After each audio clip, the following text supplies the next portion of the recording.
The AFL's investigation into the Izak Rankine homophobic slur saga is still not resolved. Chief Football reporter Tom Morris joins us now from AFL House with the details. Tom, why the hold-up? Yes, evening to you, Alicia. The AFL offered Adelaide and Izak Rankine a 5-game suspension late last night, and the hold-up now is how the Adelaide Crows respond to it. They have until late tonight to accept or appeal the sanction, which would rule Ranken out for the season. Now, the basis for Adelaide's argument is the club's belief that finals games should be weighted differently to home and away games. The club also mentioned Snoop Dogg in its discussions with the AFL, but not specifically in its submission, though hypocrisy was mentioned. Now, Matthew Nicks was slated to speak today, but he's speaking on Friday now officially. He did offer a brief comment when stopped by journalists today, as did Craig McRae just over the road.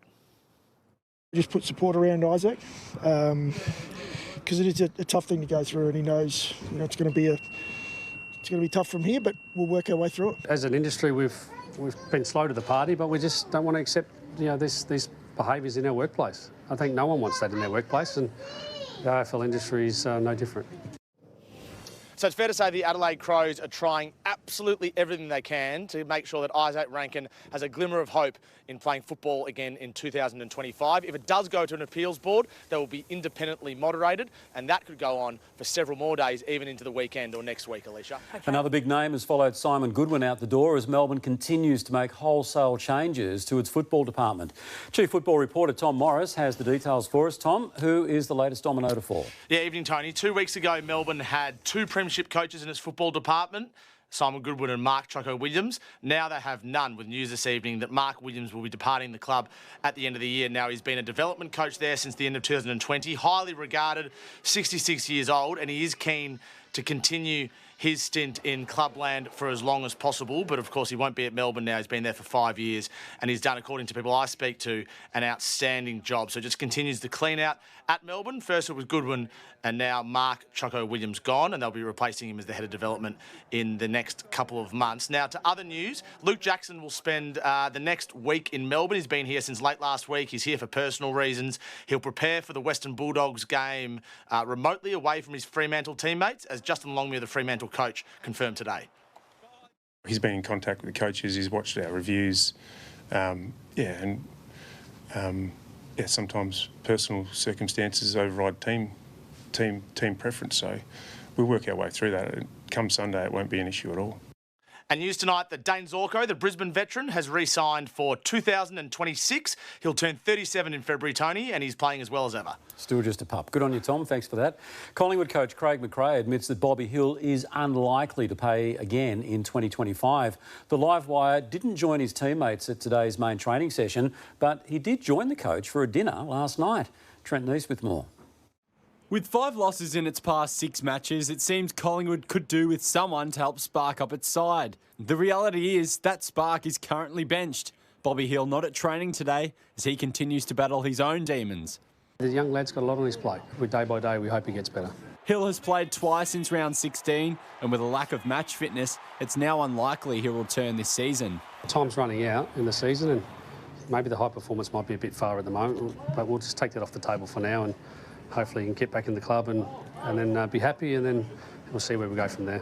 Amid reports of a falling out within the club, naturally trade rumours have followed. Although 9 News understands Hill has no intention of requesting a trade this off-season.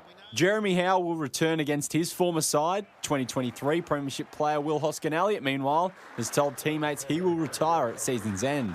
Down at Casey Fields, the D's are licking their lips at causing an upset in front of a big crowd. Interim coach Troy Chaplin keen to get a win under his belt in his last match in charge of the side.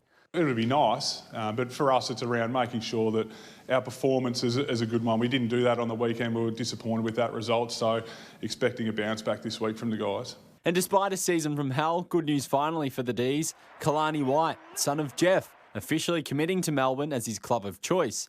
The 18-year-old could have selected Gold Coast, being part of its academy. Yeah, we'd like to officially say that we'd love to nominate you as a father-son. Yeah.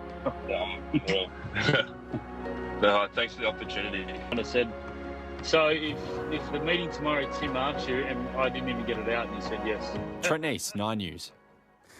Essendon will finally have something to celebrate this season when Zach Merritt returns from a broken hand to play game number 250 against Carlton tomorrow night. Nat Ioannidis has the round 24 teams, and Nat, the Bombers, they regain their skipper. Tony Merritt will only miss the 1 week with that broken hand. He wore a protective glove at training today, but the Bombers are still unsure if he's going to don it against the Blues. Nate Caddy is also going to miss another match with that groin injury. While there's drama at Carlton, Mitch McGovern has not been selected to face Essendon. That's for the 3rd straight weeks. It means that he's going to fall 1 game short of hitting a trigger in his contract that would have earned him a deal for next season. But for now, the Blues and Bombers are focused all on tomorrow night and what will be a special occasion for the Essendon captain. Nothing was going to stop Zach Merritt playing game 250 against Carlton. I asked him if he wanted to do a test and he said no, it's not required. It's been a privilege to coach him, and I think for all Essendon people it's been a privilege to watch him. But heading into their 2nd last game of the season, the Bombers remain in the dark about free agent Sam Draper and his future. I don't spend a lot of time sort of trying to assess my confidence level on it. Clearly he's got a lot of interest, but I think we've presented a really strong case as to why he'll play his best football with us. It would be a bitter blow for Brad Scott, who wants to continue playing 2 ruckmen next season. He hopes the re-signing of Nick Bryan on a 2-year extension will help convince Draper to stay. I think they were both playing career best football together, so we've been really clear in terms of we'd like to have that ruck partnership into the future. Gold Coast will face an emotional Port Adelaide when Ken Hinkley coaches his last game. But with finals on the line, the Suns can't afford to get caught up in the occasion. It's a 2-game season for us. We're obviously out of the 8 at the moment, looking to win, both games sort of thing, and we know the situation we're in, so really important this week. Academy player Lockie Galbin will debut against the Power. And the Giants were in a festive mood this morning on Adam Kingsley's 50th birthday. They'll hope the party continues when they face the Saints on Sunday. Nat Ioannidis, 9 News.